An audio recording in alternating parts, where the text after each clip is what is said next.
4 PM news network में दोस्तों आपका स्वागत है। मैं हूं आपके साथ राशिद ज़हीर। जब तक आप मेरी खबर सुन रहे होंगे, हो सकता है SBI हाथ जोड़ करके सुप्रीम कोर्ट के समक्ष खड़ा हो गया हो और वो जो तमाम इलेक्टोरल बॉन्ड जिनके ऊपर वो कोर्ट छुपा गया था उसकी कोई डिटेल दे रहा हो। पहली बार दर्शकों बरसों में या सालों में सुप्रीम कोर्ट भी इस बात को समझ गया है कि आखिरकार देश में किस तरह की बंदरबाट हो रही है। नेताओं का काम तो बंदरबाट ही करना था। ऐसा नहीं कि भारतीय जनता पार्टी के नेता ही करते थे। मैं बहुत सच बात बता रहा हूं आपको कि जिसको मौका मिला है उसने मौका छोड़ा नहीं है। सुखराम से लेकर के कहीं पर भी आप आ जाइए, पिछली सरकारों में लेकर आ जाइए, आज की सरकारों में ले लीजिए। भले ही आपको मीडिया आज की सरकार के नेताओं की बंदरबाट ना बताता हो, लेकिन इलेक्टोरल बॉन्ड ने बता दिया कि कौन कौन इसके अंदर बड़ा बड़ा बंदर है। शरद पवार ने तो बता दिया कितना पैसा लिया था, कारपोरेट का हामी माना जाता है। केजरीवाल ने बता दिया और तमिलनाडु के चीफ मिनिस्टर ने बता दिया। और ज़्यादातर पैसा भारतीय जनता पार्टी के पक्ष में भी आ गया, ये भी आपको मालूम है।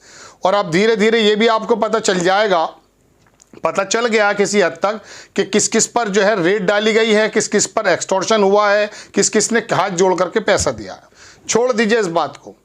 रोना ये नहीं है, रोना दो बातों का है। पहला कि ये जो तंत्र था SBI या ED या कोई भी तंत्र, ये इंडिपेंडेंट है, आपकी और मेरी सेवा के लिए है, या सरकार के इशारे पे काम करने वाला टट्टू है। हैरत इस बात की है, ऐसा तो नहीं हुआ करते थे हमारे तंत्र। हमारा लॉ क्या कहता है, हमारा संविधान क्या कहता है? वो ये कहता है कि जो जिम्मेदारी आपको दी गई है उसको आप पूरा करें। या यूं कहता है कि बड़े बड़े नेताओं के इशारे पर ऊपर से नीचे कहानी पलट कर रख दें। 5 रुपए निकल करके नहीं आए अडानी साहब के चंदे में, कौन से फिर कहां से पैसा दिया होगा?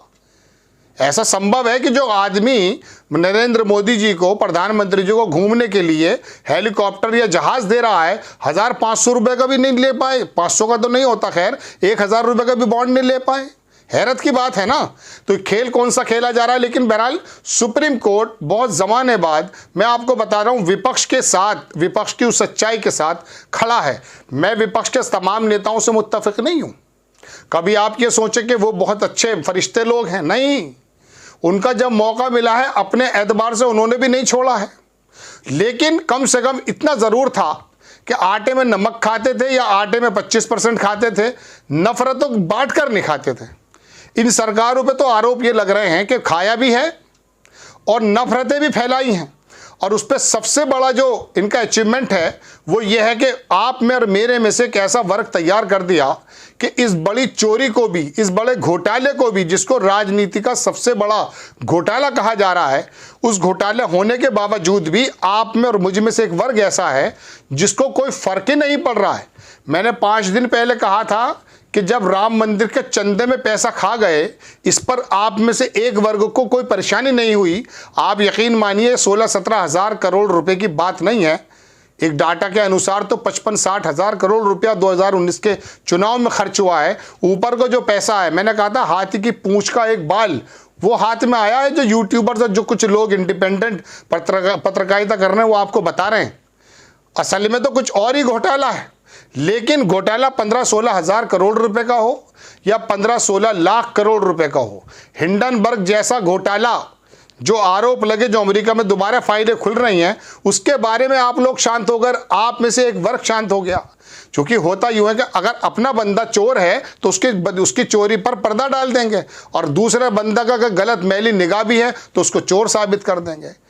अभी कांग्रेस के किसी नेता के UPA के दौरान इस तरह का घोटाला निकल कर आ जाता तो आपको मैं सच बता रहा हूं, जिस प्रेस को आज़ाद किसी हद तक छोड़ रखा था कांग्रेस ने, जिस तंत्र को किसी हद तक छोड़ रखा था, वो कांग्रेस के ऊपर कितना बरसते। और भारतीय जनता पार्टी के और स्मृति ईरानी तो सिलेंडर पर 50 रुपये बढ़ते के साथ ही सड़क पर आ जाती थी। आज सब कुछ शांत महसूस दे रहा है। प्रधानमंत्री जी इतनी आराम से आकर के आज तक के कॉन्क्लेव में आया, और उसका मालिक मैंने आपको कल बताया पैरों में गिरना का रह गया था। बस सारी पापा की परियां इकट्ठी होकर के फोटो खिंचाने लगी हैं। जब आपको नरेंद्र मोदी जी एक इंसान ना हो करके आपको देवता नजर आने लगेंगे तो ईमानदारी से बताइए, देवता से सवाल करेगा कोई? अच्छा, हम तो बेवकूफ़ लोग हैं, हम तो बेवकूफ़ लोग हैं। हमें तो एक्चुअली कोई बहुत बड़े बड़े प्लेटफॉर्म तो मिले नहीं हैं। हम तो छोटे छोटे से यूट्यूबर्स हैं, जो बात नज़र आती है वो आपको रख देते हैं। अभी कोई लालच भी सामने नहीं आया है। और मैं अपनी पर्सनल बात करूं, आएगा तो देखा जाएगा, ईश्वर की ताकत का यकीन होगा या किसी गड्ढे में जा गिरेंगे, वो बात की बात है। लेकिन बहरहाल जब तक भी परफॉर्मेंस ईमानदारी के साथ दी जा रही है, आपके सामने रख देते हैं। बहरहाल मैं अपनी बात पर आता हूं। दो खबरें के, एक तो एसबीआई आकर क्या जवाब देता है, उसकी ढीठता देखनी होगी, एक नंबर। और दूसरी बात यह है, सबसे बड़ी बात, कि ये तमाम चीज़ें होने के बावजूद क्या आम जनमानस में 1% का भी फर्क है भारतीय जनता पार्टी के खिलाफ? मैं आपसे बारहा बता चुका हूं कि देश के अंदर वो बूढ़ा आदमी जब आया था महाराष्ट्र से और आकर के उसने मनमोहन सिंह के सरकार को, मनमोहन सिंह का व्यक्तित्व पर जरा गौर करें 1 मिनट के लिए।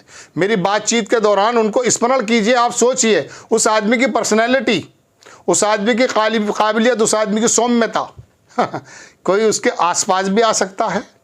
आ सकता है? बताइए आप ईमानदारी से। उस आदमी ने शांत रह करके क्या क्या देश के लिए काम किया, पहले भी पीवी नरसिम्हा राव के समय और आज भी। लेकिन बताइए जनाबे मन, जो आपके लिए काम करता था, जो आपके और मेरे देश को पूरी दुनिया के अंदर ये बताता था कि वाकई हमारी हकीकत क्या है और हम कितने शानदार सहिष्णु लोग हैं, आज हमारे हालात क्या हैं? गोदी मीडिया के इस पाखंड से बाहर आओगे ना तो पता चल जाएगा। बल्कि आप एक काम करें, हिंदी पट्टी से बाहर आ जाइए, साउथ में जाके पता कर लो, वहाँ का जो आदमी है ना वो ज़्यादा अच्छा हिंदू है। हिंदू इन द सेंस धर्म में विश्वास करने वाला, उसकी वेशभूषा भी अपने धर्म के अनुसार है। और यहाँ के पाखंडी, इन नेताओं ने क्या बनाकर रख दिया है? इन नेताओं ने बनाकर रख दिया वोटर के रूप में एक धार्मिक पशु। ये बनाकर, ये हमारी कंडीशन है। तो बाहर जाके आपको पता चलेगा कि वाकई देश खाली हिंदी पट्टी से देखने वाली नज़रों से नहीं देखा जाता है। वहाँ तो केरल भी है, वहाँ तो पूर्वोत्तर के राज्य भी हैं। प्रधानमंत्री जी आज तक मैं कह रहे कि मैं और मेरे नेता, मेरे लीडर्स 700 बार पूर्वोत्तर गए। मैंने कह दिया कि वहाँ रातें गुजारेंगे। अरे मणिपुर तो चले जाते प्रधानमंत्री जी। किसी पत्रकार की आज तक के अंदर इतनी हिम्मत नहीं हुई, कोई ये पूछ लेता कि 700 बार भेजा है आपने और आप भी चक्कर लगाए हैं पूर्वोत्तर में। मणिपुर की बच्चियां जब चीख रही थी उस भीड़ के बीच में, आप कहाँ थे मोदी जी? आप वहाँ गए क्यों नहीं? आपका वो चीफ मिनिस्टर ड्रामेबाजी के साथ अपना रेजिग्नेशन लेटर को फटवाता और कह देता मैं तो दोबारा बन रहा हूँ, मेरे लोग नहीं मान रहे। आपने सोच कैसे लिया कि, लेकिन एक वर्ग आप देखते ये है ना, क्या आप ये देखते हैं कि वोट ज़्यादा किसका है, कश्मीर के मुसलमानों का या घाटी के हिंदुओं का? इसी बात को आप सोचते हैं कि ये वर्गीकरण है, ये देश का बंटवारा है, ये देश के लोगों के ख्यालों का बंटवारा है दोस्तों। बहरहाल मैं तो आपको खबर देने ये आया था कि एक तो एसबीआई की बात देखने को मिलेगी और तकलीफ दूसरी ये है कि ये तमाम घोटाला पिछले हफ्ते से चल रहा है। घोटाला है नहीं, चलिए छोड़ दीजिए, लेकिन ये चर्चा का विषय नहीं है आम लोगों में। उनको कोई फर्क नहीं पड़ रहा है हिंदी पट्टी को। देखिए, जख्म का होना कोई बुरी बात नहीं है। जख्म तो किसी के जिस्म पर हो सकता है। जख्म का होने के बाद जख्म से बेखबरी सबसे बड़ी गलती है। दुनिया के हर जख्म का इलाज है, लेकिन उसका कोई इलाज नहीं है कि मरीज ये सोचे कि मेरे जख्म ही नहीं है। उसका कोई इलाज नहीं है। जब तक आपको ये नहीं पता चलेगा, मैं हिंदी पट्टी के दर्शकों से मुखातिब हूँ, कि शरीर पर वाकई घाव है, तो फिर मरहम की बातें कैसे सोचेंगे? मदरसे में जाना या सिर्फ राम राम भजने से जख्म सही नहीं होगा। पहले महसूस कीजिए कि क्या वाकई ऐसी बात है। ये यूट्यूबर्स और जो दुनिया की इंटरनेशनल मीडिया है, क्या ये वाकई सारी एक साथ हमारे खिलाफ हो गई है? नहीं, वाकई कहीं ना कोई चूक है, वो आप नहीं समझ रहे हैं इस वक्त, क्योंकि आंखों पे इस चश्मे की जगह धर्म का चश्मा चढ़ा हुआ है।